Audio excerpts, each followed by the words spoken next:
Welcome to ടിങ്കൂസ് kitchen. ഇന്നിവിടെ ഞാനൊരു നെയ്യപ്പമാണ് തയ്യാറാക്കുന്നത്. അതിലേക്ക് ഒരു 1.5 കപ്പ് പച്ചരി ഞാൻ ഒരു 2-3 മണിക്കൂർ കുതിർത്ത് വെച്ചിരുന്നതാണ്.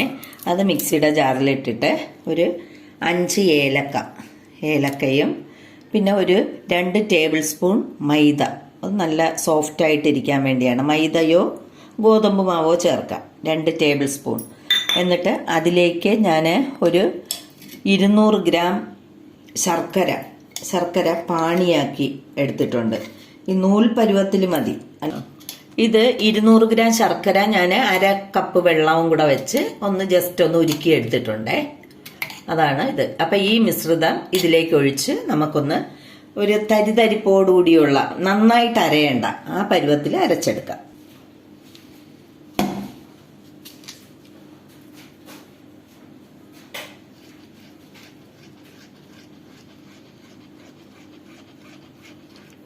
ഒന്ന് അരച്ചെടുക്കാം.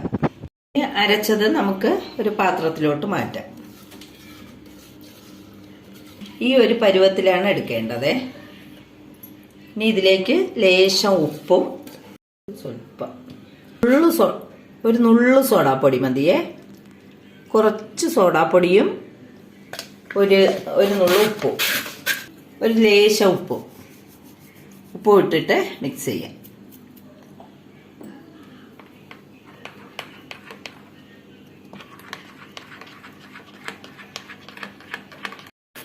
ഇനി നമുക്കിത് ഒരു വെള്ളി പേപ്പർ കൊണ്ട് മൂടി ടൈറ്റായിട്ട് ഒരു 3-3.5 മണിക്കൂർ ഇങ്ങനെ ഇരിക്കട്ടെ. ഒരു 3.5 മണിക്കൂർ അടുപ്പിച്ച് ഞാൻ ഇത് അടച്ചിങ്ങനെ വെച്ചിട്ടുണ്ട്. ഇനി നമുക്കിതൊന്ന് തുറന്നു നോക്കാം. ഇതിപ്പം മാവ് ഇങ്ങനെ റെഡിയായിരിക്കുന്ന. നമുക്കിനി കുറച്ച് കറുത്ത എള്ള് കുറച്ചൊന്ന് ഇട്ട് കൊടുക്കാം. എന്നിട്ട് ചീനച്ചട്ടി അടുപ്പിൽ വെച്ച് കുറച്ച് എണ്ണ ഒഴിക്കാം.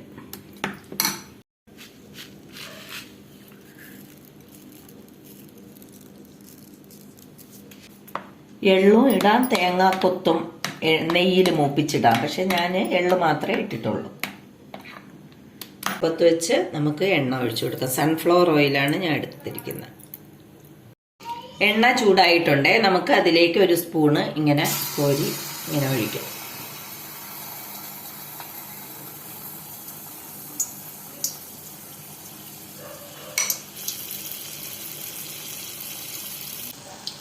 ഇനി നമുക്കൊന്ന് മറിച്ചിടാം.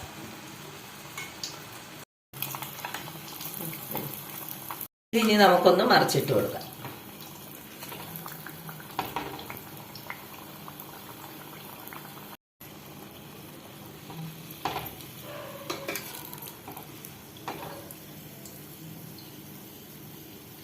ഇനി നമുക്കിത് 2 വശവും മൊരിഞ്ഞിട്ടുണ്ട്.